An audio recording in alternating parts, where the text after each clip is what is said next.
Welcome to LOA Today. Walt Thiessen and life coach Tom Wells here. Today is Monday, March the 19th, 2018, 8 a.m. Eastern Time here in the U.S. Your first daily dose of happy for the day. And Tom, it's been a good weekend for us anyway. We had a really good weekend. I hope you did too. Yeah, I did have a good weekend. What was significant about yours? Well, yesterday we drove up to Mount Snow, Vermont, where we have friends that Louise has known for 40 years or something like that, and just had a great time. We went on a sleigh ride. We haven't been on a sleigh ride in a long, long time. That was fun, especially with the horses and all that. Oh yeah, the horses and drawing the sled. And they were like, I don't know. Must have been 15 of us in the sleigh, and it was just fun. It was just great. It was so just the roads are just time. completely covered with snow? Well, this is actually on a farm, so we're riding basically trails on the farm. The roads are clear, but it's interesting. We were up there about a month and a half ago, and there was absolutely no snow on the ground. I mean, the ski resort was making snow just to have snow, you know. In fact, there were a few days temperatures were up in the 60s, which was really wild. I mean, you've had something like that this year too. But then over the last few weeks, they got a whole bunch of snow. And as of yesterday at our friend's house, and our friends live about a mile or two from the mountain, they had snow up about 4 feet high. So, I mean, the snow had just kind of all showed up. All at once. Yeah, but so obviously the ski resort's happy because now they got skiers running all the time. And without having to make all the snow. But it was pretty. The roads were snowy enough to pull a sled instead of something with wheels. Well, again, we weren't on the roads. We were on pads on this farm, this large farm. So, it was a sled. It was not wheels. It was a sled. Okay. And two big old Belgian draft horses. I mean, big horses. And they just went. The funny part is you can tell the horses have done this a lot. And when there's a lot of snow and they get a lot of traffic for it, they're doing 4, 5, 6 of them a day, and the horses are so used to it, they know where the stopping spots are because they let them stop every bit to let them rest and so forth. And so the horses will come to a stop, and then the guy who's driving the horses will turn around and give us some facts about the farm or stuff like that. And in the middle of it, the horses will start up because they know it's time to go again. They have it all figured out. They have it down like to a science. Automated ride at Disney. That's right, exactly. It's funny. It's funny, but yeah, it was great. They ride us up to a little shack that they have that's got seats inside and so forth. They make us hot chocolate. I mean, it's the full experience. It's the New England experience. It's great. So we had a lot of fun with that. And then when we came home, a couple things happened. First, on the way home, there was a huge traffic jam in Massachusetts near Springfield on the way home on Interstate 91. And we're pretty sure it was because of a traffic accident. So we've ever since then, we've been putting out positive energy to whoever was in it, hoping that they recover speedily. But because of that, I mean, we've moved we moved the Sunday podcast to 8 p.m. from mornings. We used to do it mornings, and now we're doing it at 8 p.m. And I was wondering, are we going to get back in time? I have to get home so I can set up the computer and connect in with David like I'm doing here with you and, do the podcast. Can we get here in time? So it was a little bit dicey. I actually walked in the door spot on at 8 o'clock. So we started a few minutes late, but the good news is we got in.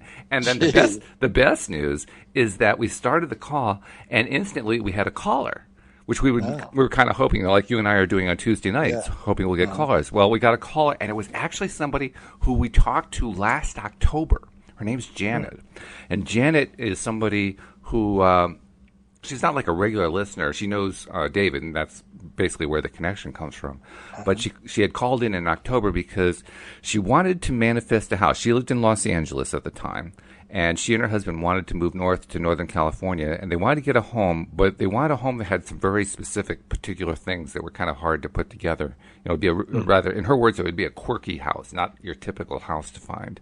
The quirkiest part was she wanted to have a fireplace in every room, and we were a little doubtful about that one. I don't think I've ever heard of a house that has a fireplace in every room, except maybe a manor estate in England or something like that. But but the rest of it, it sounded at least like it was doable.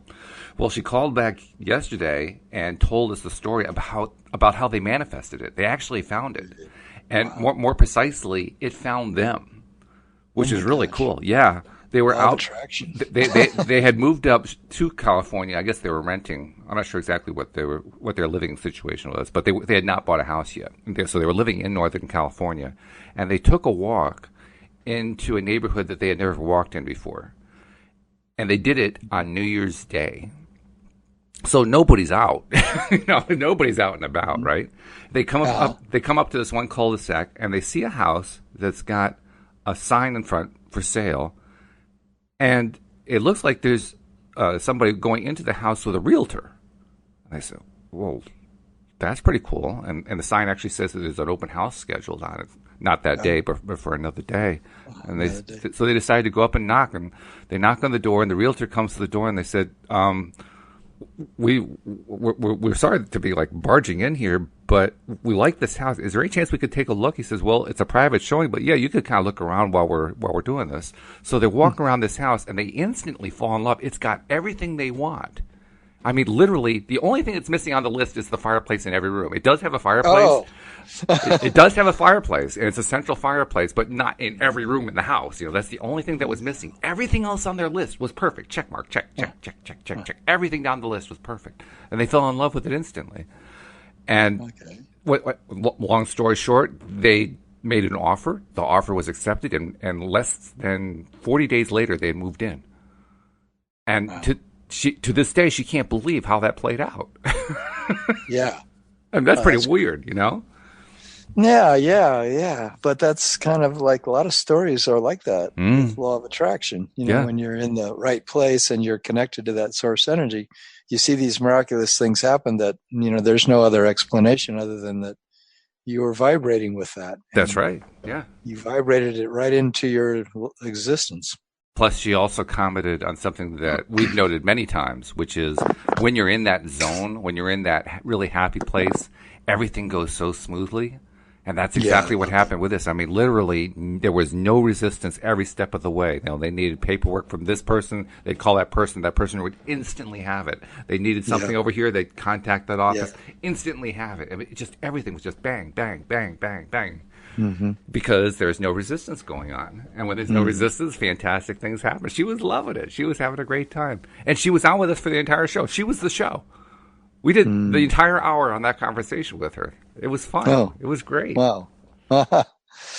Yeah, I've had days in my book buying business that I used to have buying and selling college Right. textbooks on college campuses where it would go like that, just from one thing to another, just unfolding just miraculous amounts of money, just like flowing and just the right situation over and over and over. And I'd be like, oh, this is cool. Yeah, right. It And is just cool. go with it, That's what I you love it do. when it's that way. Absolutely.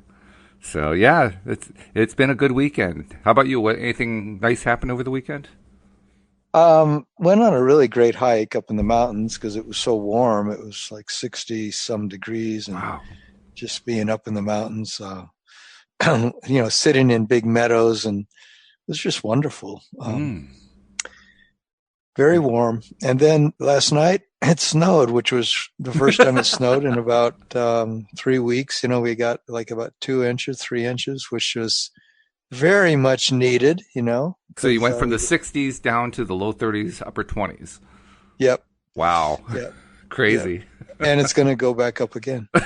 Yeah, well, it's been doing that the entire winter, and there's only been about four snowstorms that were any more than 2 inches, and the biggest one was probably 8 inches or something like that, which was great. But yeah, we've had very, very, very little snow and lots of sunny days, to the point that I feel bad when it's a sunny day in a way, because it's just like it's hard for me to accept the fact that there's no winter. It's like, well, where's the winter? You want the winter. Yeah. Yeah, well, I want the moisture, because I just feel, and I don't want to get in my worry, but I also don't want to see things die. Hmm. But anyway, It's kind of like we got some snow, so we it's might, like and I was looking at the forecast. We might get 2 more days in about another week. It looks like there might snow again. oh, So, okay. traditionally March and April are our wettest months around here, so we still can do okay. Oh, okay. We've been saved lately a number of years by a wet April or a Ah. wet May, even Uh-huh. when we had a really dry winter. So things are just what they are. So you've Not been, much I can do about it, although I do believe that we do influence the weather by our attitude, like that oh story you yeah, were telling. We've talked about that before. oh sure, Um, absolutely.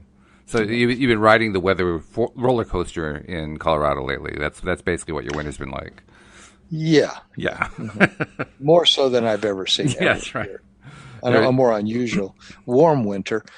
But and I if don't know I about want you. moisture, I've just got to focus on moisture. I don't know about you, but if I'm on the roller coaster too long, I have to get off because otherwise I throw up. So Yeah, you can I can't keep focusing on it. That's totally true. that's right. Yeah, you can't. It doesn't do Yeah, you any good. yeah. Well, and that's about sort of what this topic of today is about, relationship roller coasters, That's right. for Well, me. why don't you take the moment to introduce it? Because this is the place and time, so let's do it. Yeah, well, I had an experience where I, had spent some time with a woman I had been with for a while in a relationship, just for a few months I'd been with her and hadn't seen her in a while. And then I went to see her again. And it was sort of like reopening the possibilities of falling in love with this wonderful person. Mm. And I just felt like, I don't know if I want to, it feels like a roller coaster, because it feels like, well, I've already been through this. I've already seen what it was like to feel that feeling of falling in love, and then feeling like I just, didn't see how I could make that relationship work because of the differences in our personalities and the ways that we like to live our lives. She's just quite a bit different in a lot of different ways. And so it just brought up the thing, like, which I wrote as the topic for today's podcast, which was how do you allow into your life a really ideal relationship, and excuse me, what do you do with unwanted characteristics, and or do you how much do you go after the wanted characteristics if you're not already in a relationship? Now, Mm-hmm. someone like yourself who's been married for a long time, it's also these questions in a way are there in any relationship, you could say, which is, if there are unwanted characteristics, what's the secret to being focused on the wanted characteristics, and then thereby attracting those things more than those unwanted characteristics, to the point where the unwanted characteristics literally dissolve, and it's it's it's a very lively realm, the realm of relationships, to me, because it seems like you can really clearly watch things manifest based on what you're expecting to see. Mm-hmm. And then when you're expecting to see something that, if you're relying on the external situation to make or break your happiness, then it will. and and if you're relying on your connection to your own connection to source, and between you and you, how happy are you with you? How much are you connecting to your own inner connection to your source self, to your higher self? Then that becomes the key to what happens externally in your relationships. The same as with that woman who found that house. Mm-hmm. Her and her husband were clearly vibrating with connecting to what they wanted. They knew in their own vibration, clearly they were sure that they were going to find it. So sure that they'd gone and rented a house in Northern California. And now they were just kind of waiting till this house showed up. And they were out looking to some degree, but even that day they weren't particularly looking, but they were vibrating with it. Clearly they were vibrating with it, because then it just showed up. And I think in the relationship realm, it's just such a question for me right now, because I'm looking for this new relationship that I want, and I'm meeting a lot of different women, and then the question is, what am I vibrating with? Mm. Well, you mentioned that I've been involved in a steady relationship for a number of years, which I have. Yeah. I mean, May 2nd is actually going to be the 20th anniversary of our meeting, so it's been almost 20 years. And yet, I also have to point out that this was the very first successful relationship in my life, because we got married when I was 42. So I had a whole lot of experience before that with absolutely no success at all with relationships, none whatsoever, including failed trial after failed trial after failed trial, to the point where by the time I met my wife, About a month before that, I just given up. I said, okay, I'm done with this whole dating thing. I just can't do this anymore. Which is probably why it finally happened. Exactly. Yeah, I let go of all my resistance, or enough of the resistance for it to come in. But it's so I have experience on both sides of the fence. Let's put it that way. And the one thing that I have learned more than any other is to trust myself, which I know that sounds so obvious, right? But I didn't really trust myself. I didn't trust my judgment. I didn't trust my beliefs. I didn't really trust them. I mean, I had certain negative beliefs that I was always looking for in somebody, which was really strange when you think about it. But in terms of my positive beliefs, in terms of my hopes and dreams, I didn't trust that I could actually find that. It wasn't until I finally started to trust that it was at least possible that Louise came into my life. And you know what the amazing part was? The amazing part was how easy it was. Because you hear about, you have to work at relationships. Oh, you have to, it's a constant struggle, and you have to constantly be working at them, and it just takes time. You have to put a lot of energy into it. And Louise and I both say, that's BS. That's absolute nonsense. That's not the way it is at all. Not even close. The only reason you get those kinds of relationships where you have to work so hard is because you believe you're going to get a relationship where you have to work so hard. And that's it. That's the only reason. Yeah. Oh, that's for sure. Yeah. And it's the same with those people finding that house, that you said the main thing that was so amazing, one thing you were saying, was because how smooth everything went. Every aspect of the deal was just like doors opening, and the right people, the right time, the right situation, probably the right price, everything, probably just was unfolding. And I can't say it was all smooth sailing at the beginning. Actually, it was not all smooth sailing at the beginning. The difference, though, is how we looked at it. It was the way we looked at it that made the difference. And I'll just give you the synopsis. We met because we had a mutual friend. My friend Deborah was somebody I knew from the swing dance community. I was very active in swing dancing at the time. And she was one of many, many women that I knew that I danced with on a fairly regular basis. She knew Louise because both she and Louise are psychotherapists. So obviously they travel in similar circles. And at one point in time, Louise was working full-time at an agency where Deborah was there on sort of a contract basis. And Louise, about 6 months before, her cat of 17 years had died. And a couple months after that, a friend, and it was really rough on her too. They were really close. And a couple months later, a friend asked her, "Are you going to get another cat?" And without hesitation, she said, "No, I'm going to get a husband." There you go. Well, because of that, she believed very strongly that you don't just put out a happy feeling. You don't just put out, I want a husband. You don't want just say, I just intend to attract it, and he's got to show up. She believes you have to go out and get it. You have to take the steps to show the universe and to show yourself to be consistent, to be to put out the same vibration all the time. So she was asking everybody she knew, "Do you know any emotionally healthy men?" And did this for a few months, and then one day she thought to ask Deborah that. Now Deborah is she's very much into new agey things. She's very much into stuff kind of similar to the stuff that you're into, really. And Louise's reaction was, "Do I really want to ask her this? Because I'm not sure if I want to meet whoever it is she knows." Because I'm not like that, she says. But she did ask anyway, and asked her, "Well, do you know any emotionally healthy men?" And instantly Deborah said, "Yeah, I do." Now, in order to understand that was actually a funny line, I have to explain to you that this dance community we're a part of has hundreds of men in it. Hundreds, literally hundreds of men. She has probably danced, because I've danced with hundreds of women, so I imagine she's danced with hundreds of men. And for some reason, she thought of one, and that was me. And to this day, I'm not quite sure why. I really don't understand it. But the point is, I was the one that she thought of. And the first words out of Deborah's mouth was, "Shall I have him give you a call?" Now, we don't even know each other yet, right? Yeah. And Louise says, "Well, why don't you ask him if he'd like to first?" Yeah, right. So Deborah gives me a call, and now remember, this is at a time where a month before I'd given up on dating. So I was not in a good place where dating was concerned. It's like, I'm done with that.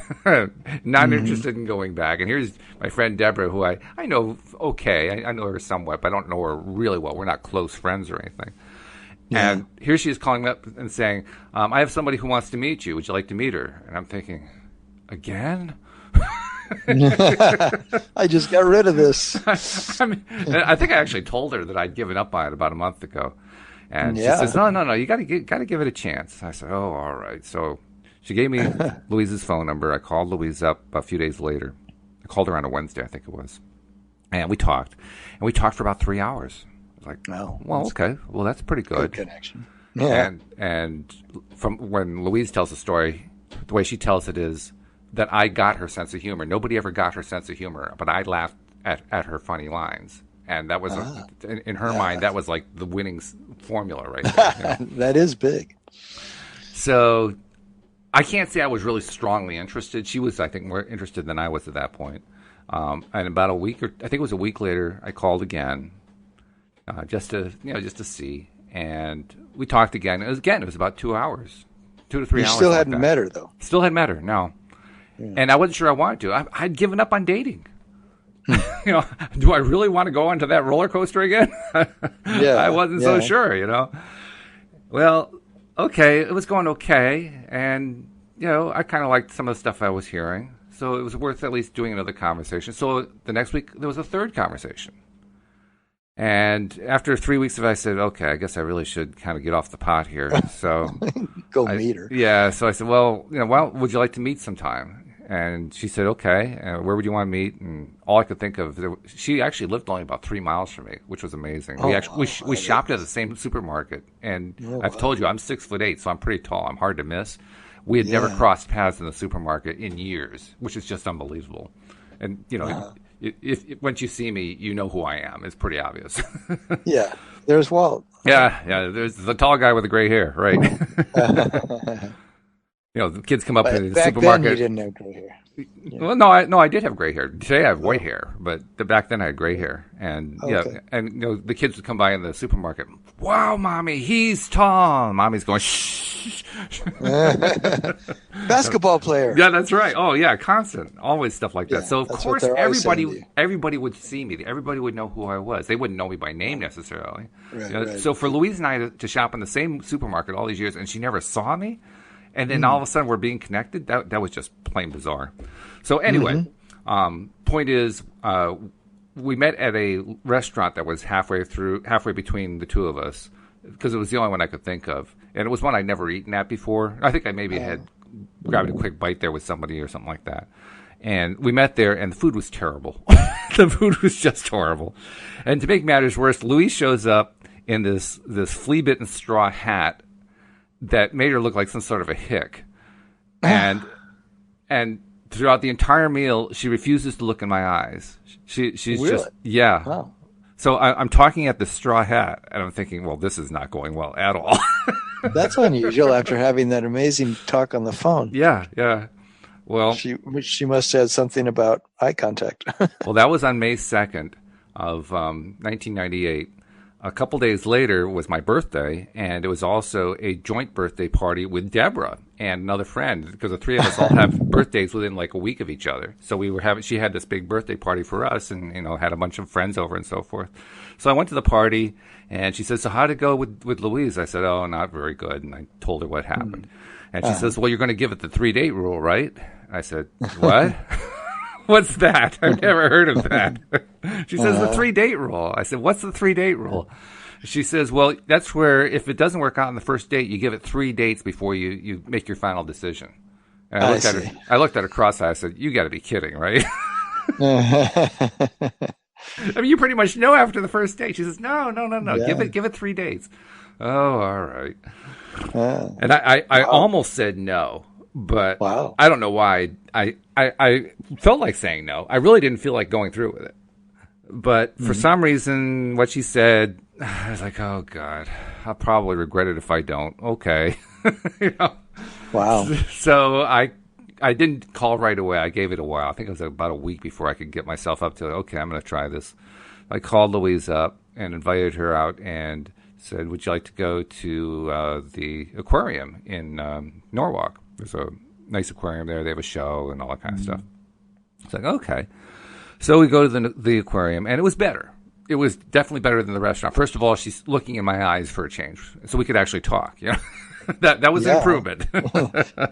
that's minimal for me. That's right. That's gotta happen. That's gotta happen. So that was an improvement, and we were getting along well. That was clear. I mean, certainly we had a number of things in common. We had a very similar attitude on life. So there was a lot to go with there. There was no spark yet. Well, she may have had a little bit of a spark, but I didn't feel any spark. And it was just, it was pleasant. It was a pleasant time. It was a really nice day. We had a very good time. Spent time down. It's down on the waterfront, so we were spending time down on the waterfront, and it was just good. It was nice. And on the way back home, she said to me, "Are you a rollerblader?" And I said, "No." Well, I had just bought some rollerblades, but I hadn't really used them. And she said, "Let's go rollerblading." I said, well, okay, I'm not really good at it. And she says, "Well, that's right, I'm not either." So about a week later, we decided we went rollerblading. Now, here in Connecticut, they have a number of old railroad tracks that have been pulled up and replaced with paved pathways, rails to trails, as they're called. Trails. Yeah. Yeah. And so we went to one of those and strapped on the skates, and I think we skated about a half a mile. That's about the best we could do, and then skated a half mile back and avoided falling. That's good. Yeah. But we made it. We were tired and so forth, and it was going better. So anyway, there's the 3 dates, right? And it was not bad. It was actually pretty good. I can't say we were falling in love or anything like that, but it was good. So we just kept going with it. And I think it was, I know what it was. Oh, that's right. When I was taking her home, she left, what was it, a sweater, I think it was, in my car. And to this day, the question is, did she leave the sweater intentionally? And she hasn't answered that? Well, I think she actually, I don't think she's really sure, to be honest. And I'm not really sure either. But the point is, when I dropped her off, she said, "Do you like blueberry pie?" Well, I love blueberry pie. So I said, "Yeah, I like blueberry pie." She says, "A la mode?" I said, "Yeah." She says, "Well, why don't you come over tomorrow? Because I'm making some blueberry pie. We can have blueberry pie a la mode." Okay. You know? That's a good one. So went over the next day, and I know how that worked. She had left the sweater. I called her up to tell her she had left the sweater, and that's when she asked me for blueberry pie. Okay. That's why. That's the way it worked. Because you weren't necessarily going to see her again, or? No, it wasn't more. It was just more like, let's keep the momentum going, kind of a thing. It wasn't that. It wasn't that I hadn't turned her off. Now I had not said, okay, I'm done with her. I was more interested than I was before. And you hadn't done 3 dates yet, had you? Well, yeah, we actually had. Oh, okay. I wasn't counting. The restaurant, the aquarium, and then the rollerblading. Oh, the rollerblading was the 3rd date. Right, yeah. That's right. And so anyway, I went over for the blueberry pie, and she had just gotten a kitten. Oh, well, that would seal the deal for me. It did for me, too. Because I ended up spending more time playing with the cat than I did talking to her. Exactly. And she wasn't happy about that. Oh, she said, "Why did I get this cat? I asked him over. He's playing with the cat. He's not talking to me." So you can see there were some bumpy roads along the way, but eventually, we actually about a week later, 2 weeks later, I told her that I wanted somebody who could be a dance partner, and so I brought over a tape to use to teach her dance steps. And in the course of teaching the dance steps, all of a sudden we were in each other's arms. And that was you got to be careful about dancing, let me tell you. That dancing stuff is dangerous. Dancing is a fabulous way to court somebody or to get closer. Yeah. That is the source of disagreement between us, because she says that I'm the one who pulled her in, and I say she's the one who pulled me in. Yeah. But no, it just kept going after that, and it was an interesting thing. Actually, about 2 weeks after that, she called me and said she needed a break in the relationship. I said, "Oh, well, so much for that. It's done now." And it turned out she was freaked out because she liked me in every way possible, and she wasn't used to it moving that quickly in a way that she liked the person. And No. and I had no idea what was going on. She ended up calling her friend up, and actually the same friend we went to see in Vermont yesterday. And she called her friend up and says to her friend, I don't know if I can be with this guy. She says, what's wrong with him? She says, well, he's 6'8" tall. I mean, how are we going to fit together? But Louise is like 5'6" if she stands on her tiptoes, It's not exactly like we're, close in height or something like that. And Leona says, you mean that's the only problem? And Louise says, well, yeah. She says, well, don't let that be a problem. That's great. Everything else is working. Go with it. Yeah, really. That's pretty good. You have that many things working for you. So I don't remember exactly how it worked, but somehow we ended up having another phone call after a week or so, and we were back together, and we've been together ever since. So, yeah. That's good. Good story. Yeah. So you could get a lot out of that about what constitutes a really good relationship, and how do you go with the flow with all that? It sounds like in a lot of ways you were blessed with, being in the right vibration, and she was too, so that you could both. And interestingly enough, that right vibration was not a happy vibration. It was an okay vibration, but it wasn't a joyous, happy vibration. It was simply a non-resistant vibration. So even though we had bumps along the way, the bumps weren't that important. I mean, they seemed like it at the time. Like when Louise said, I want a break for a week, it seemed like, okay, well, the relationship is over. But I didn't go into a thought process that said, oh, she doesn't want to see anymore. I'm so depressed. I never went there. I just didn't even go into that. I just simply stayed in that same zone I was in. Like, oh, well, c'est la vie. It was no big deal. And that's the point. None of those bumps were any big deal. None of them were. And that's the way I looked at it. And I think that's pretty much the way she looked at it, too. If either one of us had thought that one of those things were deal breakers, then they would have been. But we didn't, so they weren't. But yeah, and it sounds like they weren't things that were necessarily things that you just couldn't live with over the long term. I mean, they weren't. You say they could have been things that you wouldn't have been able to live with over the long term if you would have focused on them? Absolutely. Oh, yeah. Did she have characteristics like the fact that we didn't have any, like the fact that we didn't have any spark the first date or the second date? Well, that could have been a killer. Oh, yeah, sure. That could just kill them right off. I guess I'm more looking in my life to qualities in another person that seem like, well, she's that way. She likes to do this thing that way. I don't. I'm the opposite of that. Therefore, would I want to really be in a relationship with a certain person? Because if there's certain ways that they like to live their life that are just not what I'm looking for at all, and then someone else, says that they've got the quality I am looking for. See, but the thing is, if I feel like I'm really in love with somebody, or I feel like this great, deep, deep love, that's the thing that blows my mind, like in this one situation, because I feel the love is so beautiful, but the characteristics of, compatibility don't seem to be really all there. And so I'm trying to say, should I override the longing I have to have these other characteristics there just because the love feels so great? Is that deep feeling of love enough to warrant saying, I'm going to just forget about the fact that I want her to be this way or this way or this way. I'm just going to go with the fact that there's a great feeling of love. Well, there's two pieces that I hear in there, and I'll address them separately. The first piece I'll call the grass is always greener syndrome. And that's the one where you have somebody good, but there's going to be somebody better over there, or there's going to be somebody better next week, or there's going to be somebody better next month. And the problem with the grass is greener syndrome is that you never get a relationship out of it. Right. You're constantly looking for something better.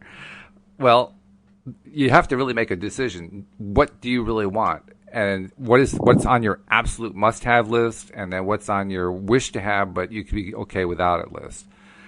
I think the big problem people run into with that is they don't decide what's actually on each list. They let the lists change from day to day. And when the list is constantly changing of what's on the must-have list, and when the list is changing every day in terms of the wish list, you can't keep up. There's no one could possibly win with that scenario.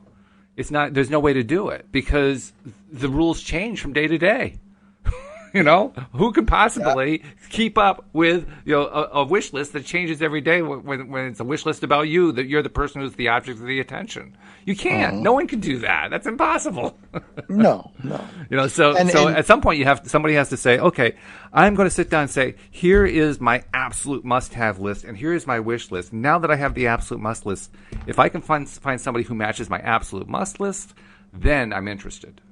Now, the second part of it that you mentioned is the falling in love part. And I will tell you, quite honestly, I never fell in love with Louise.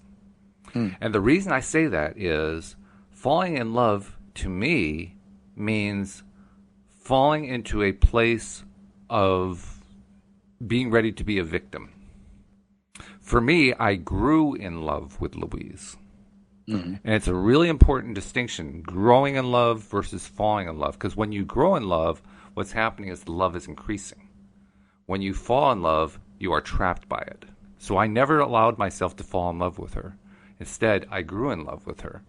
And that helped me avoid a lot of the little traps that we set for ourselves in the course of dealing with the romance field. Because in that romance field, there are a lot of ways to trip yourself up. I both know that. There's a lot of ways to trip yourself up. So it sounds like a mind game. It sounds like a word game.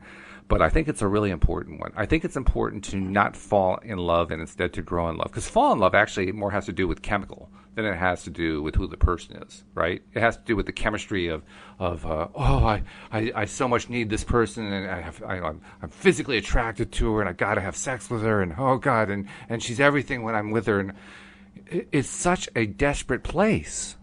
That's not what I'm experiencing. I mean, okay, good. I'm glad to hear that. But you see my point. Lots of people fall into that realm. They fall into that place, and they don't realize you can't grow from that place. There's no way to grow in that, and then they wonder why their relationships keep breaking up. Well, because they set themselves up. They set themselves up to fail, and they didn't even know it. That's why you hear so many therapists talk about how, well, you don't really want to go with who you fell in love with. You want to find out whether the love is real. Yeah.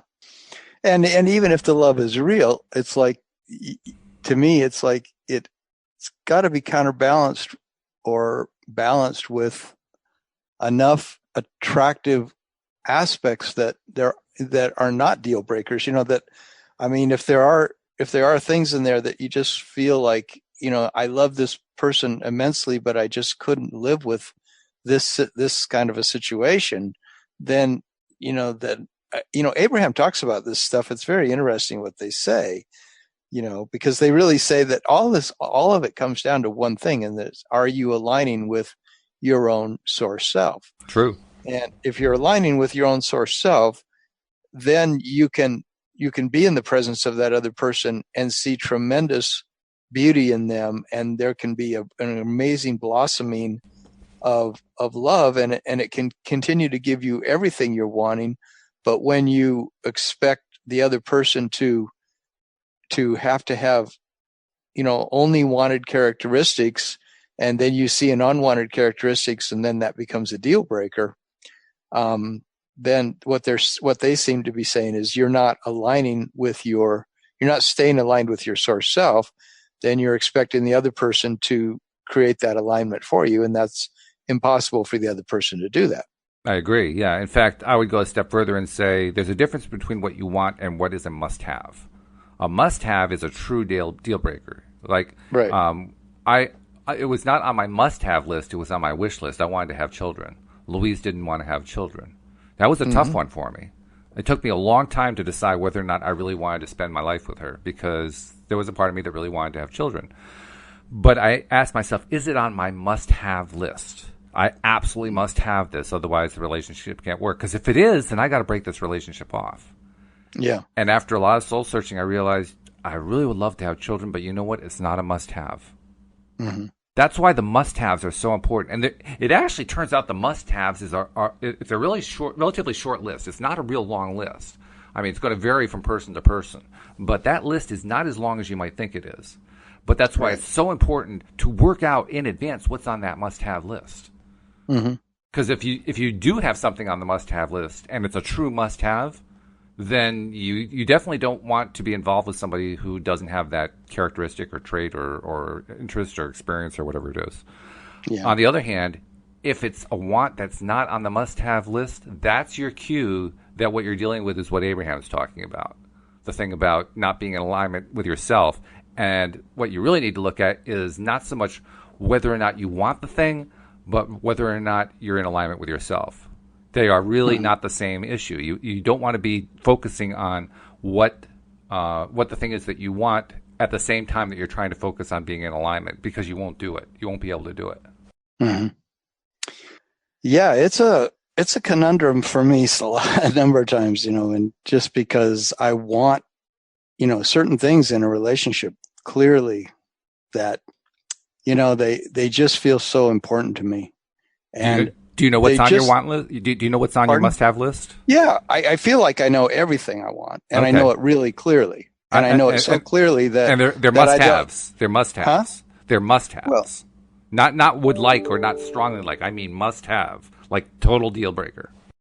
Yeah, well, that's so relative to me, because it's sort of like Abraham says so many times. I hear them talking about this with people, and they say they really applaud somebody who sticks to their guns, saying, I want to have the things I want in a relationship. Let's say you want the other person to have as much money as you have, and you rather not get involved with someone who you're possibly going to end up, feeling like you need to support them in a short amount of time because they just don't have the money. Or let's say you really love camping, and you've just had this longing forever that your partner and you are going to go camping together, but she just doesn't like camping. This woman you met, she just doesn't like camping.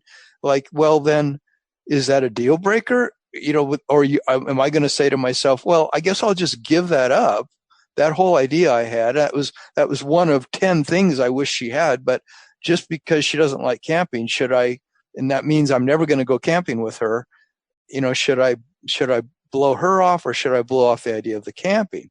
And that's what gets to me to be tricky, because I have a lot of things like that I would like in a partner that they seem all doable. It's sort of like when you find that house, yeah, it didn't have a fireplace in every room, but it had every other thing on their list.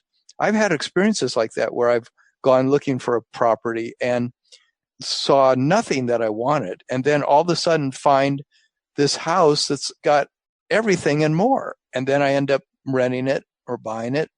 And how that happens, I want the relationship I have to be the same way, where it's so many of the things that I want. And yet this thing that I was noticing Abraham was saying, that if you focus on what you really want in your alignment with your inner self, that a whole lot of external things will simply work out, and it'll turn out way in your favor, because you put the focus so much on your alignment with your higher self, with your inner source self. And so I get pulled, like right now in my life, I get pulled between those two worlds. There's, because there's a part of me that says, I know the characteristics and qualities I would really like to have in the other person. Like I'm a musician.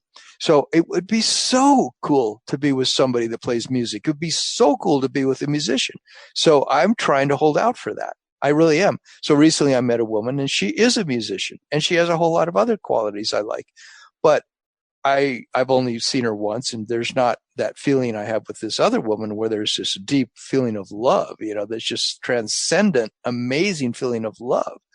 But this, the woman I have that transcendent feeling of love, she doesn't play a musical instrument. She doesn't like to go camping. There's all these other things are missing, So it's a very interesting dichotomy. And obviously I've attracted that into my life, because I must believe that I have to struggle, We are our own worst enemies in some cases.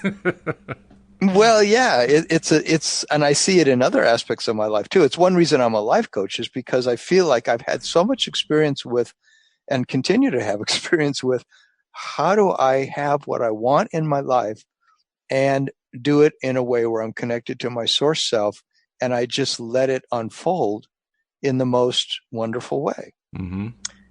Yeah. And Yeah. And so it's like, and not have it be a dilemma. And I feel like the trick of all of this is the part of me that believes in dilemmas. I think Yep, sure. Oh yeah. there's, and that's why I can turn situations, I can track situations into my life that become dilemmas because some part of me doesn't really believe I can have what I want. And so I can end up putting all my marbles in the bag. That's an old saying from years ago, but Hmm. of believing that I I can I can have it all. I like to believe I can not only have the work I want, doing the kind of career I want, but I can make the money I want to make. I can not only have the relationship I want with all the tons of wanted characteristics in that woman, but I can be deeply in love with her. And I can have it all. And to me, it's just like I always say to myself, well, of course, why wouldn't it be that way? You could have it all. And yet I find that if it's not turning out that way in my life, I have to ask myself, where is my vibration off here? Like what is it that would prevent it from just flowing into my life Well, the way that I wanted I to can flow say into my that life? you can have it all. And I think you're right to want to have it all. I think that's perfectly acceptable. I think it's a good thing. There are a few things you have to bear in mind, though, if you're going to go for having it all, because you're going for the brass ring at that point, right? You're going through the best of all Right. worlds. Well, one Yeah. thing you have to be willing to deal with is the fact that you're going to have lesser options come to you along the way, and you're going to have to say no, thank you, no, thank you, no, thank you, no, thank you, no, thank you, until you finally get the one that you like. You have to be Right. willing to do that. Right. What you cannot do is spend a lot of time saying, well, this one's fairly close and that one's not quite as close, but I really feel, because that breaks the string of saying, no, thank you, no, thank you, no, thank you. You have to actually Right. if you're going to commit to that, I got to have the ideal woman thing, you got to keep saying, no, thank you, no, thank you, no, thank you, no, thank you. Otherwise, Yeah. she won't get there. Right. Right. She And won't show up. it's the same with a job situation. If you say I know the ingredients I want in my perfect job, in my perfect life career, and I know the ideal situations I want and the amount of money I want, then you have to keep saying no thank you to anything that isn't that. That's right. So you keep saying, well, oh, I could settle for this other job. And well, I could settle. That's what I did for 27 years. I settled for a job Mm-hmm. and it made me over $100,000 a year, almost every year for all, and it was great. Mm-hmm. But I was settling the entire time. I knew the entire time, I don't want to be doing this work. This isn't me. This is like, I get some satisfaction out of it. I can make my days pretty fulfilling. But all those 27 years, I was saying to myself, but this isn't what I want to be doing. And I would say that often to people that I would meet in my job. They'd say, well, like, how do they would be wanting to talk to me about buying and selling college textbooks. And I'd always, so many times, hundreds and hundreds of times, I think to myself, I have no interest in talking about buying and selling college textbooks. I only got into this for the money. It's like, and the convenience, the fact that I work 100 days a year and I have the rest of the year off. Right, It's like right. that was worth it to Yep. me. But really looking back on it, I wish I would never have done that. I wish that I would have waited, no matter what it took, to find the work that I really love. And the same thing I think with relationships, I really almost feel like I don't care about anything other than it having it feel right. But life has a way of also, like gifting us with things that we didn't expect as gifts. Like, so I can look at those 27 years of what I did and I can say, well, I don't regret it because I was gifted with so much during all that time. It was the lifestyle I had, the fact that I could then get married, raise a family, have all this time to devote to my family. There was all kinds of wonderful things that happened. So Well, if you're going to play the regret game, because that sounds like what you're doing, you're playing the regret game. I regretted being the bookseller, because that was such a waste of my time in terms of I didn't go for the gusto. I didn't really go for the big stuff. Okay. Well, if you're going to play the regret game, then also play the regret game with like the women you're meeting. Will you regret leaving her behind? right, right, right. And to me, that's a hard game to play because that means No, you're I know. constantly picking negatives. But if you're going to insist on it, at least do it equitably across the board, Well, And no, I don't want to. I'm not. What I say is, I'm not regretting the career I had, and I'm not regretting the oh, marriage I had. I Ended thought in you said you divorce. did regret the career. No, I'm saying during the time that I was doing it, I always knew that it wasn't what I wanted to do. But I'm saying I'm not looking back on it with regret. I'm looking back on it with gratitude and Oh, I appreciation see. that Okay, I that I misunderstood. I'm sorry. attracted. I attracted something that was ideal in so many ways, right? And it wasn't perfect. The same thing in my marriage. I attracted a marriage that was ideal in so many ways, but it wasn't perfect. But it did give me an incredible relationship with an incredible woman, and raised three kids, and her three kids that I raised as stepkids, Mm-hmm. and all the different things that happened during that time. There was some really bad things going on, and there was really, really good things going on. And so looking back on it, I just say, well, that's what I did at that time. That's what I created. But since I've gotten into law of attraction, I've gotten really clear. And of course, once I left that relationship and once I left that job, because they both ended without me saying that I was ending them. It happened to Mm-hmm. me, but obviously I attracted that. Yeah. But I really believe I attracted it because I did want a different relationship, a more ideal relationship. And I did want a different job, a more ideal job. And so now I'm on the trail of those things, and I've created this coaching business, and I'm attracting different relationships with women into my life.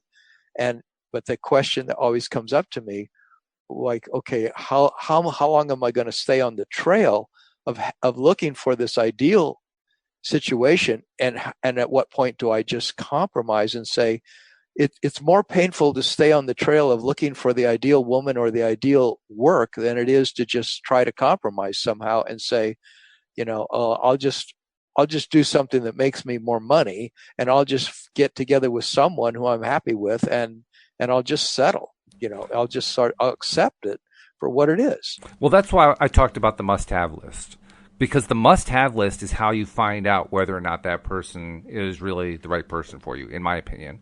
Once you reduce your wish list, your want list, down to a must-have list, not that the other wishes have to go away, they don't, but the must-have list is the absolute requirement list. And until you define that for yourself, you're going to constantly find yourself wavering on it. That's what I found. If I didn't define it clearly, I would not have asked Louise to marry me, quite honestly. Mm-hmm. I had to, and the big gotcha on the list was children. That was it.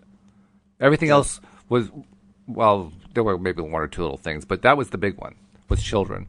And I had to really sit down and say to myself, how important are they? Not whether I was willing to compromise on them. That was never an option. Compromising was never, ever an option. The only thing I could actually do was decide, is that a deal breaker? If I had focused on, can I compromise on it, all I would have done is made myself miserable. So I had to focus instead on, is this a deal breaker? Is it something where it's a strong one that I'd like to have, or is it something that I must have, and without it I can't go into a relationship with somebody? And it took me a while. It took me a while to figure it out. It took me, I'd say, a good couple months to figure it out. But I finally decided, you know what? When push comes to shove, I'd love to have kids, but my life wouldn't be a wreck without kids. My life would actually be pretty good.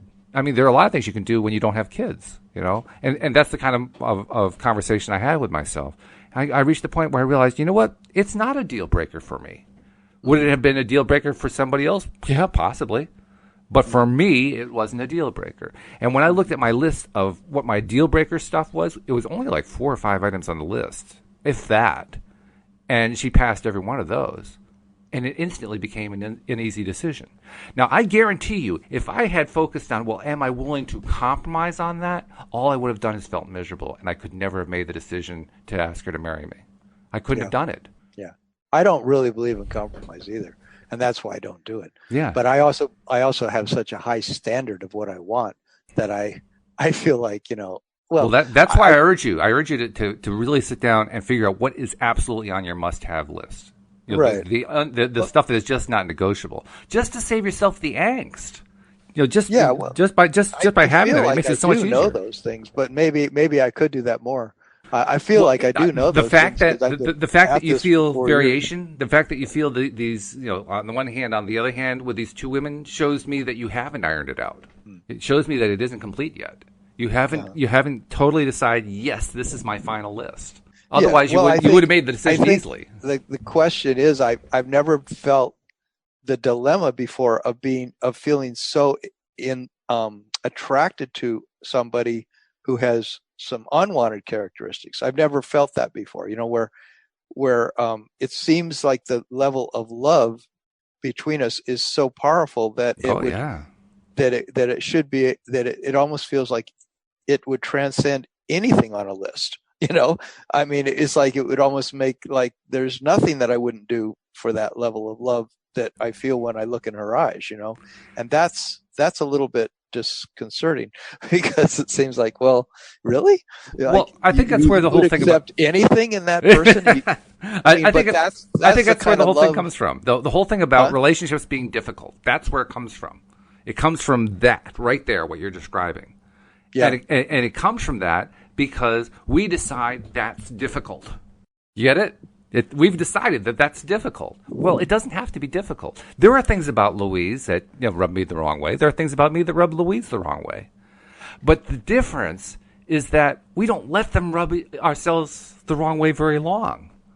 We talk through it. We do things. We make room for each other. I mean, for instance, if I was into camping and she wasn't, I'd go camping with the boys every once in a while. No big deal. Mm-hmm. It wouldn't be, oh, well, she doesn't believe in camping, and I love camping, and, we're going back and forth. Why don't you ever going to go camping with me? It wouldn't be anything like that, because that just creates crisis. Yeah, for sure. So I just find another way to go camping. Big deal. It's not a big deal. It's really not. But if we make it a big deal, then it is a big deal, and it becomes a really, really big deal. That's why that list, I don't know if I can convey how important that short list is. It is crucial. It is critical to having success in a relationship. You got to know in precise measure what exactly is on that must-have list and what is not. Yeah, well, I thought I knew, but maybe I'm still working on it. Because but I've never been faced with a feeling of so much love, with another person where it just knocks me off my feet. Well, that's wonderful, by the way. I want to say congratulations on having that. That's great. Well, I guess, but then, if it comes in a situation where I feel like there's going to be so much other things that are conflicting for me, then it's like, it's a bit mind blowing. But that's what the short list does. That short list of must have things, it makes it so much easier to deal with that situation. It makes it so much easier. You can just say, if there's enough things on the short list that I have to say to her, look, I as much as I love the hell out of you, it's just not going to work, And that's what I had already said to her, and I had left her with that understanding that there's just too many things on the short list that aren't going to work. Then if they're on the short list, they're on the short list. That's all there is to it, and it doesn't mean that you ever stop loving her. She's a wonderful person. That's great. Yeah. Yeah, it's just the angst of pulling away from her. Yeah. Well, I know we're about out of time, but no, that's fine. We got about a minute and a half left. Thanks for coaching me, Coach. Yeah, right. Well, you've done the reverse for me a number of times, so why not? I've had so many clients where I'm on the other end of coaching them on this, and I've even told people, you think this is the only person you could ever be in love with, but it isn't. Like I've talked to people in their 20 years old who are freaked out because they feel like they're never ever going to be in love again. Yeah. And yet the guy's abusing her. And yet, she won't leave him. Right. It's like, she got to understand it's not going to be that way. Actually, that's one of the great things I discovered early in life, which is there is no limit to love. And that's a wonderful thing. There is no limit to it. It's just endless. It's true. No matter whether you're fell in love with one person and then you're separating because it's just not going to be a good fit, the love doesn't go away, and that's a great thing. That's a wonderful thing. One person, yeah, or with even a number of people, that's fine. That's a good thing. That's something to celebrate, actually. So instead of getting all wrapped up about it, why not I'm glad I love that person. I'm glad that she loved me. Well, that's what she keeps saying to me. Yeah. So. Anyway, it has been great, Tom. I guess we get to carry on the subject on Tuesday. We'll have more to talk about, but this has been good. So we'll carry it on Tuesday. Sound good? All right. All right. Good. And we'll invite you all back next time as well here on LOA Today. Goodbye, everybody. Bye-bye.